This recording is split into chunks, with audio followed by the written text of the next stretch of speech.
Bertemu lagi bersama kita yang sama-sama sedang berjuang untuk mencari cuan yang banyak. Sekarang kita akan kembali lagi diperlihatkan dengan anak angkat Xiangan Bude Yanti yakni Xiao Yan yang pada saat ini menelan secara langsung api iblis. Tentu saja tindakan Xiao Yan ini benar-benar membuat ketiga sosok yang baru saja muncul pada saat ini tercengang. Xiao Yan pada saat ini harus berhadapan dengan 3 orang Dolgat. Selain itu sangat tidak mungkin bagi seseorang untuk bisa memurnikan api ini secara langsung.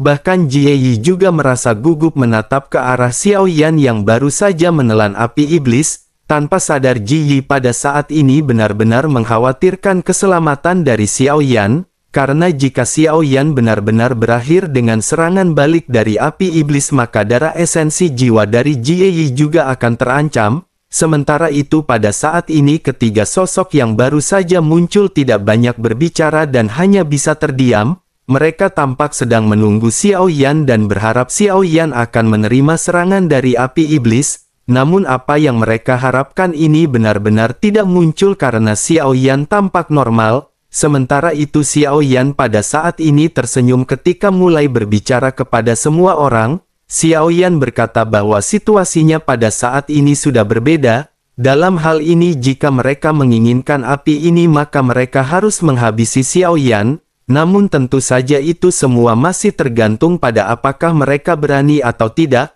Mendengar apa yang dikatakan oleh Xiao Yan ini ekspresi dari ketiga sosok itu pun seketika berubah menjadi suram. Pemimpin mereka pada akhirnya berteriak dengan dingin apa yang pada saat ini dilakukan oleh Xiao Yan. Apakah Xiao Yan pada saat ini benar-benar ingin memprovokasi istana iblis leluhur? Mendengar apa yang dikatakan oleh pria tersebut Xiao Yan pada saat ini sedikit meledek. Xiao Yan berkata apakah mereka pada saat ini hanya ingin memamerkan kekuatan di belakang mereka. Xiao Yan juga pada saat ini ingin tahu apakah mereka ingin menantang Xiao Yan untuk bertempur atau tidak. Menanggapi hal tersebut pemimpin mereka pada saat ini kembali berbicara bahwa bukanlah tindakan yang bijaksana karena menyinggung istana iblis leluhur. Jika tebakannya benar Xiao Yan juga seharusnya akan ikut berpartisipasi dalam lelang 10.000 iblis. Jika saudara bersedia menyerahkan api iblis tersebut maka dirinya akan memberikan Xiao Yan kartu khusus.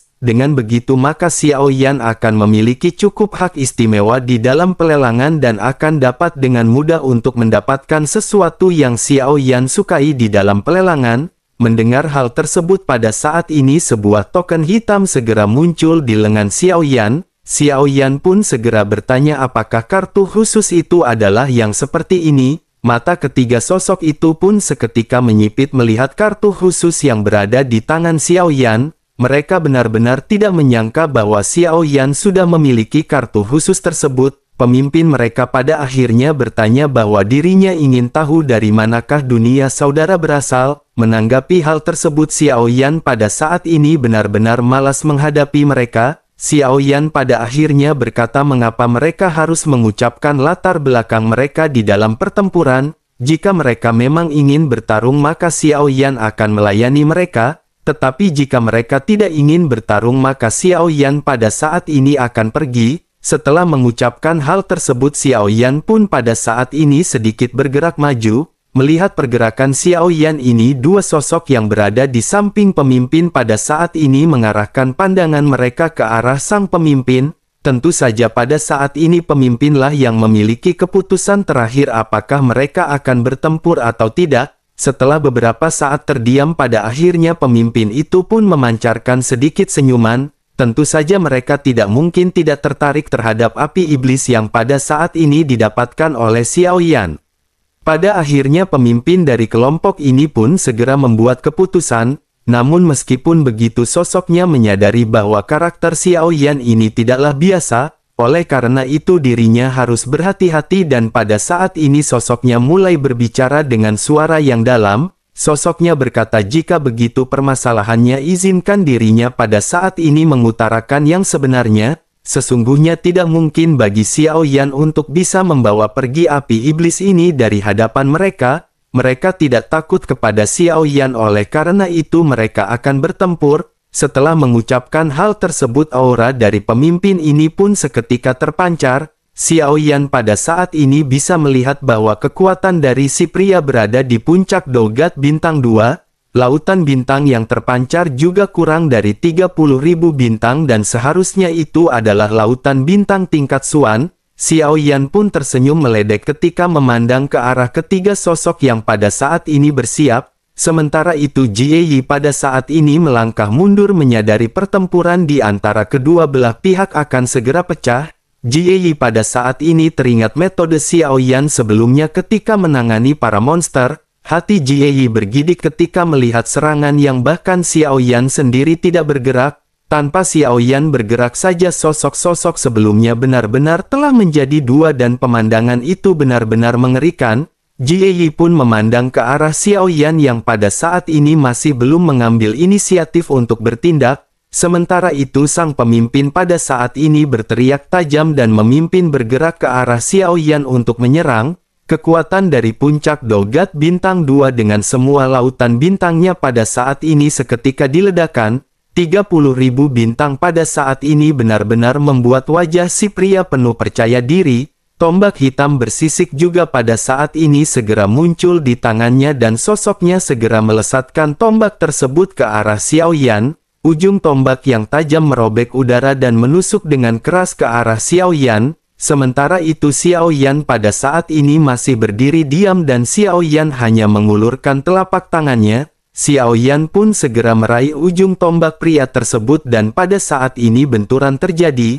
Adegan yang mencengangkan pada saat ini segera terjadi membuat mata si pria seketika melotot. Xiao Yan pada saat ini benar-benar mencubit ujung tombak si pria dengan kedua jarinya. Tidak ada darah yang pada saat ini berterbangan kemana-mana seperti apa yang diharapkan oleh si pria. Telapak tangan Xiao Yan ini tampak seperti tangan besi dan tidak bergerak sama sekali ketika menggenggam ujung tombak. Sesaat setelah itu pada akhirnya ledakan segera terjadi dengan ujung tombak yang seketika dihancurkan. Suara tajam ini seketika menyebar mengakibatkan si pria terlempar mundur. Si pria pun melotot dan pada saat ini tanpa sadar bergumam bagaimana mungkin ini bisa terjadi. Jie Yi yang berada jauh di belakang juga pada saat ini benar-benar terkejut. Jie Yi tanpa sadar bergumam bahwa tombak milik Chong Chang ini dibuat oleh seorang ahli terkenal. Dikatakan bahwa tombak bersisik ini mengandung vibranium. Namun dirinya tidak pernah menyangka bahwa tombak ini akan dihancurkan berkeping-keping oleh kekuatan fisik belaka. Jika begitu permasalahannya maka seberapa kuatkah kekuatan fisik yang diperlukan untuk melakukan hal ini? Sementara itu di sisi lain Xiao Yan pada saat ini segera mengangkat kepalanya menatap ke arah pria yang terlempar mundur. Xiao Yan pun segera melesat berubah menjadi bayangan. Sementara itu dua sosok di samping sosok yang bernama Chong Chang pada saat ini dengan cepat melangkah maju. Sosoknya berniat untuk membantu Chong Chang tetapi sebelum mereka dapat mengambil tindakan mereka melihat kilatan cahaya petir dan benturan pada saat ini segera terjadi.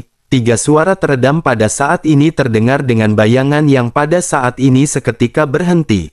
Sosok Xiao Yan pada saat ini muncul sementara ketiganya pada saat ini terlempar mundur. Mereka semua menyemburkan seteguk besar darah dan jatuh dengan keras ke tanah dan wajah mereka berubah menjadi pucat. Namun meskipun begitu ketiganya adalah Dogat dan mereka memiliki kecepatan pemulihan yang cukup cepat. Ketiga sosok ini seketika kembali berdiri dan mata mereka pada saat ini memancarkan ketakutan. Namun secara alami mereka pada saat ini tidak mungkin menyerah. Pria yang bernama Chong Chang juga pada saat ini segera membuang tombaknya yang hancur dan segera mengeluarkan armor besi di tubuhnya. Ketiganya pada akhirnya segera kembali melesat ke arah Xiao Yan dengan serangan masing-masing. Ketiganya secara serempak berteriak ketika menggunakan metode terkuat dari masing-masing. Masing-masing mengeluarkan teknik tinju suci 10 arah, tebasan naga Shen Luo dan tinju hantu gagak api. Ketiga serangan sengit ini benar-benar seketika dilesatkan ke arah Xiao Yan yang masih berdiri tegak. Mata kiri Xiao Yan pada saat ini tiba-tiba memancarkan cahaya yang menyilaukan ketika Xiao Yan mengeluarkan teknik Yao Beng. Bersamaan dengan hal tersebut seluruh dunia di mata ketiga sosok tersebut termasuk dengan Jie Yi benar-benar dipenuhi dengan cahaya yang menerangkan. Namun sesaat kemudian mereka semua dengan cepat ditelan oleh kegelapan hingga jiwa dan raga mereka terpisah. Keempatnya pada saat ini tidak mengetahui apa yang terjadi dan setelah beberapa saat, mereka semua pada saat ini tergeletak di tanah dengan cincin di jari mereka yang menghilang. Mereka pada akhirnya segera mengembalikan kesadaran mereka dan menatap ke arah Xiao Yan yang pada saat ini sedang berdiri. Xiao Yan pada saat ini memegang beberapa cincin penyimpanan dengan ekspresi kepuasan di wajahnya. Xiao Yan pada akhirnya tertawa dan berkata bahwa orang-orang dari Istana Iblis leluhur ini benar-benar sangat kaya. Setelah dijumlahkan total pil origin Qi yang mereka memiliki total sekitar 1 juta, Xiao Yan pun segera mengeluarkan pil origin Qi ini sebelum akhirnya segera memasukkannya ke dalam cincin penyimpanan milik Xiao Yan. Setelah selesai Xiao Yan pun segera terbang keluar dari gua. Bersamaan dengan hal tersebut terdengar suara perkelahian di luar gua. Pada saat ini pertempuran besar terjadi dengan sesosok yang mengobrak-abrik kediaman dari klan burung elang. Gu Jiu yang pada saat sebelumnya telah terluka parah pada saat ini benar-benar terlihat kewalahan dan setengah berlutut di tanah.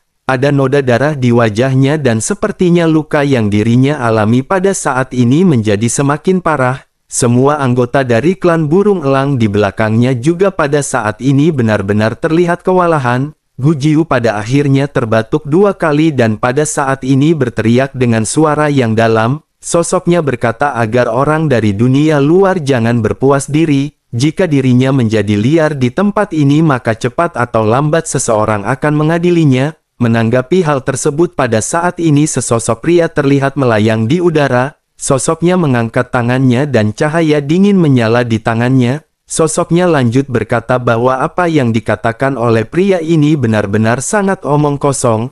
Alam 10.000 iblis ini hanyalah alam tingkat menengah. Dirinya benar-benar ingin melihat siapakah sosok yang dapat memuaskannya di alam seperti ini. Setelah selesai berbicara si pria pun segera melambaikan tangannya dan kekuatan yang kuat pada saat ini segera melesat ke arah kelompok Gu Jiu.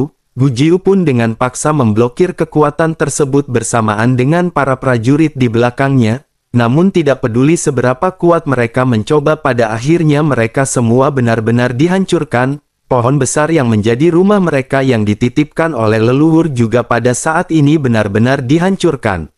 Gu Jiu pada akhirnya hanya bisa meraung marah dan hanya bisa mengeluarkan semua kekuatannya. Niat bertarung yang luar biasa pada saat ini segera melonjak meskipun tubuh Gu Jiu benar-benar telah terluka parah. Gu Jiu pun segera melesat ke arah si pria dengan segenap kekuatan yang tersisa. Sementara itu si pria pada saat ini tersenyum dan meledek ke arah Gu Jiu.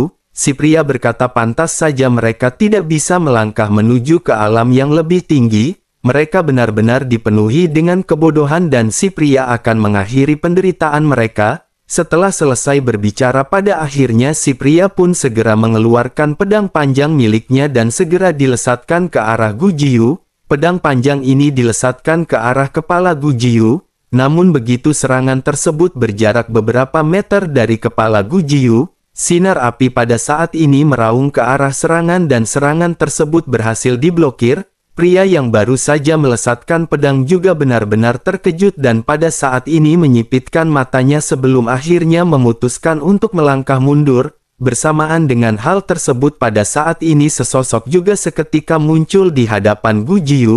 Sosok ini tidak lain dan tidak bukan adalah Xiao Yan dan Xiao Yan pada saat ini segera berbicara dengan suara perlahan ke arah Gu Jiu. Xiao Yan bertanya kepada Gu Jiu mengapa Gu Jiu tidak menghancurkan selip batu gioknya. Gu Jiu pun menghela nafas dan pada saat ini segera berkata bahwa Tuan telah membantu mereka sekali. Selain itu ini adalah bencana dari klan mereka dan mereka tidak dapat menghindarinya. Setelah selesai berbicara Gu Jiu pun melihat sekeliling dan pada saat ini sejumlah besar anggota klannya benar-benar telah terluka parah. Sementara itu sosok pria berpedang di kejauhan pada saat ini memandang ke arah Xiao Yan yang baru saja muncul. Matanya pada saat ini sedikit fokus dan dirinya bisa merasakan tekanan yang pada saat ini berasal dari Xiao Yan. Setelah itu sudut mulutnya terangkat dan berubah menjadi senyuman ketika dirinya mulai berbicara. Sosoknya berkata bahwa ini benar-benar sangat menarik.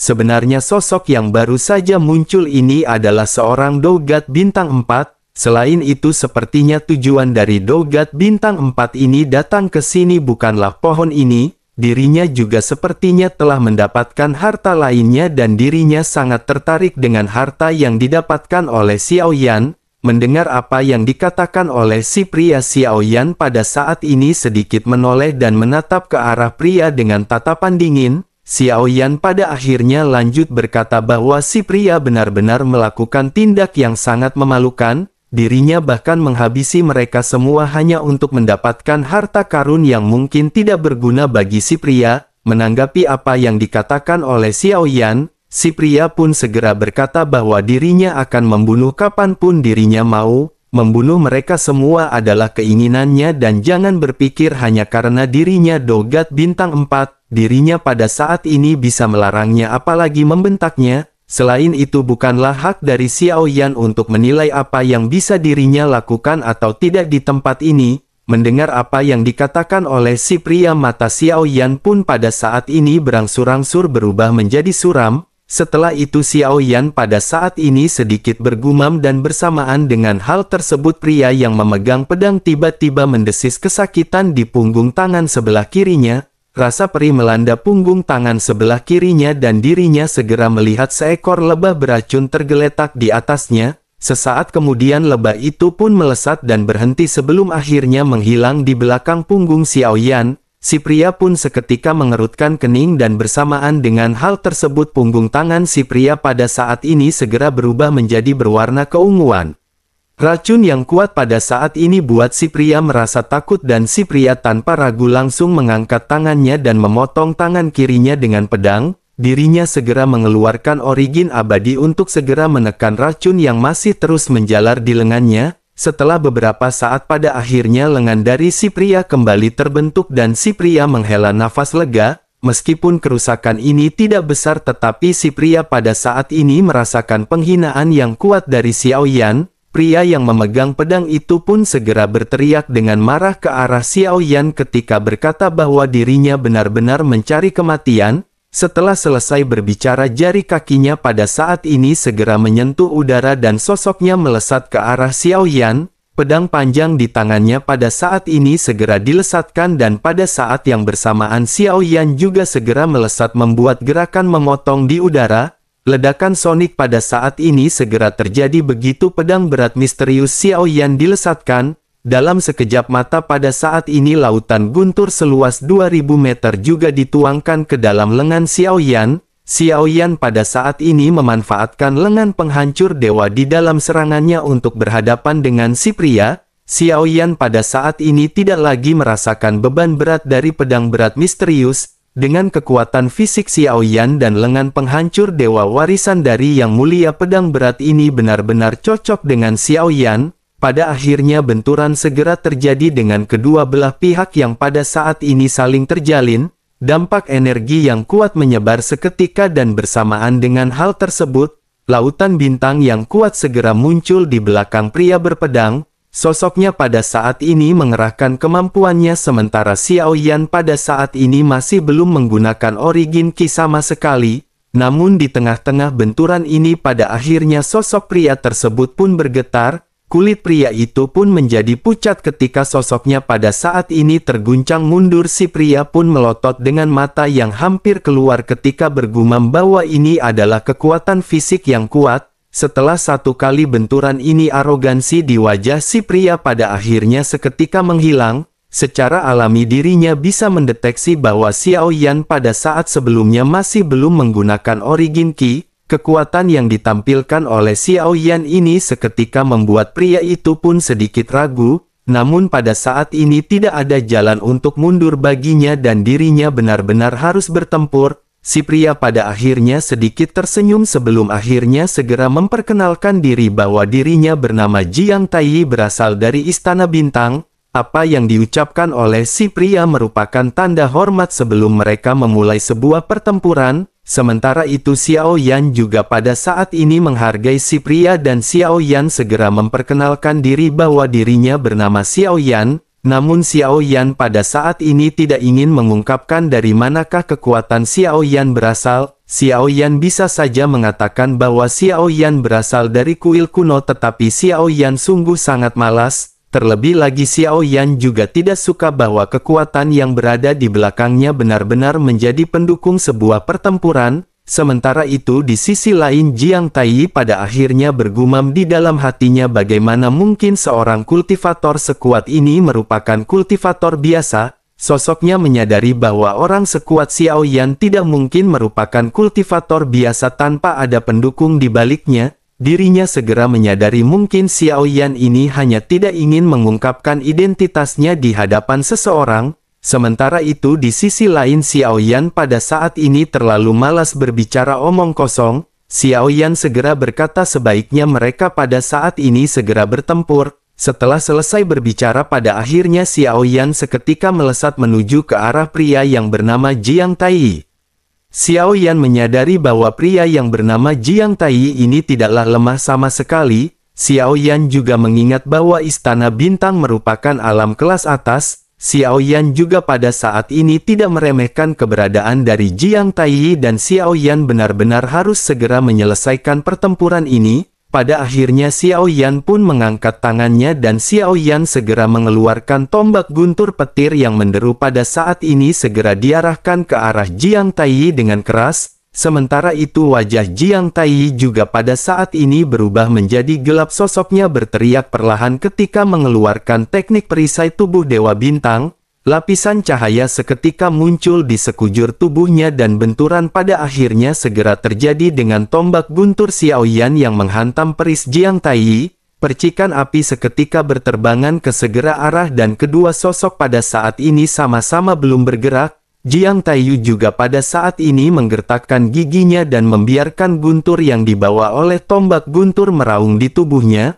Matanya tampak berubah menjadi galak ketika dirinya menatap ke arah Xiao Yan. Sosoknya pada akhirnya lanjut berkata bahwa serangan ini masih merupakan serangan umum. Bagaimana jika mereka pada saat ini segera melakukan sesuatu yang eksplosif? Setelah selesai berbicara sosoknya pada saat ini sedikit mundur dan lautan bintang segera muncul di belakangnya. Jumlah bintang di lautan bintangnya sekitaran 400.000. Melihat hal ini Xiao Yan pun sedikit mengerutkan kening karena jumlah lautan bintang Xiao Yan hanya sekitar 350.000. Tetapi meskipun begitu lautan bintang Xiao Yan ini bukanlah lautan bintang biasa. Dengan total 350.000 maka ledakan sumber origin Qi Xiao Yan yang sebenarnya sebanding dengan total 700.000. Pada akhirnya origin Qi dari Jiang Tai yang kuat pada saat ini terus-menerus meletus, sosoknya seketika berteriak ketika mengeluarkan tinju iblis kesedihan surgawi. Kekuatan yang sangat kuat pada saat ini segera melonjak dari tinju yang dilesatkan oleh Jiang Tai. Sementara itu Xiao Yan pada saat ini menatap ke arah serangan Jiang Tai dengan mata yang masih tetap tenang. Xiao Yan pun sedikit mengepalkan tinjunya dan pada saat ini nyala api keluar dari sela-sela jari Xiao Yan. Faktanya Xiao Yan terus-menerus memadatkan teratai api abadi di telapak tangannya. Sekarang Xiao Yan memiliki lengan penghancur dewa dan kekuatan dari tinju api Fearless benar-benar akan segera melonjak. Semakin lama Xiao Yan mengumpulkan energi ini maka kekuatan dari tinju yang akan dilesatkan oleh Xiao Yan benar-benar menjadi semakin kuat. Pada akhirnya Xiao Yan yang tanpa banyak basa-basi segera berteriak ketika mengeluarkan teknik tinju api Fearless. Tanpa banyak penundaan lagi pada akhirnya kedua tinju saling berhadapan dan ledakan keras seketika terjadi. Kedua belah pihak pada saat ini saling terguncang bersama-sama dengan penuh amarah. Segala sesuatu di sekitar mereka pada saat ini tampak stagnan sebelum akhirnya gelombang kejut seketika menyapu dengan ganas. Semua hutan dan bukit sekitar langsung rata dengan tanah begitu benturan ini terjadi. Gu Jiu dan yang lainnya juga pada saat ini segera melarikan diri dari sini dengan kecepatan yang sangat cepat. Mereka menyadari bahwa pertempuran di antara kedua belah pihak akan dapat menyebabkan mereka terluka dalam sekejap mata. Sementara itu di pusat benturan begitu debu berterbangan, sesosok tubuh pada saat ini melesat ke belakang dan sosok ini memiliki wajah yang pucat. Sosok ini adalah Jiang Tai yang ternyata telah kalah dalam benturan bersama dengan Xiao Yan. Namun bersamaan dengan hal tersebut sosok Xiao Yan pada saat ini tidak menyerah dan terus melangkah maju. Xiao Yan membuka mulutnya dan pada saat ini Void Shuttle segera dilesatkan menuju ke arah Jiang Tai. Di sisi lain Jiang Tai juga pada saat ini segera melesatkan teknik miliknya untuk berhadapan dengan Void Shuttle. Kedua serangan pada saat ini saling berbenturan sementara sosok Xiao Yan dan Jiang Tai kembali beradu hanya dalam waktu singkat. Kedua belah pihak pada saat ini telah bertukar ratusan pertukaran. Di tengah-tengah pertempuran yang menghancurkan, Jiang Tai pada saat ini berteriak ketika mengeluarkan teknik pedang iblis tebasan 10 arah energi yang kuat pada saat ini melonjak dari tubuh Jiang Tai. Dirinya mengeluarkan semua kekuatannya dan tampak ingin mengakhiri pertempuran dengan teknik tersebut. Sementara itu Xiao Yan juga pada saat ini memiliki mata yang tegas ketika melihat Jiang Tai yang mengeluarkan teknik yang kuat. Xiao Yan pada akhirnya segera melambaikan pedang berat misterius ketika mengeluarkan teknik Devouring Fire and Thunder Ruler. Teknik pedang berat pelahap api dan guntur ini adalah teknik yang baru saja dipelajari oleh Xiao Yan. Teknik ini juga mengandung energi yang akan dapat meningkatkan level dari teknik bertarung. Xiao Yan juga pada saat ini hanya menggunakan level terbawah dari teknik tersebut. Xiao Yan berpikir jika hanya untuk berhadapan dengan Jiang Tai maka teknik tingkat rendah ini sudahlah cukup. Pada akhirnya setelah kedua belah pihak bersiap dengan serangan masing-masing, kedua belah pihak segera melesatkan serangan mereka. Pedang berat Xiao Yan dengan pedang milik Jiang Tai pada saat ini benar-benar saling dilesatkan satu sama lain. Benturan pada saat ini segera terjadi di antara kedua belah pihak, sesuatu yang tidak pernah dibayangkan oleh Jiang Tai pada saat ini seketika terjadi di mana serangannya dihancurkan dengan mudah oleh Xiao Yan. Jiang Tai pada saat ini benar-benar terkejut melihat apa yang baru saja dilakukan oleh Xiao Yan. Namun bersamaan dengan hal tersebut serangan Xiao Yan juga pada saat ini masih terus-menerus melesat ke arah Jiang Tai. Jiang Tai pun segera menggertakkan giginya dan kembali mengeluarkan perisai tubuh Dewa Bintang. Namun pada saat ini kekuatan dari origin Ki Jiang Tai benar-benar telah dikuras. Dengan begitu maka perisai ini benar-benar tidak akan memiliki kekuatan yang cukup untuk melawan Xiao Yan. Jiang Tai pun hanya bisa menggertakkan giginya memandang ke arah Xiao Yan yang pada saat ini melambaikan pedang berat misterius. Gelombang api dan guntur pada saat ini bercampur dan kekuatan serangan yang eksplosif dicurahkan ke pedang berat misterius. Pada akhirnya benturan pun segera terjadi dengan pedang berat misterius yang menghantam perisai Jiang Tai. Hanya dalam satu kali tarikan nafas pada akhirnya perisai tersebut benar-benar dihancurkan.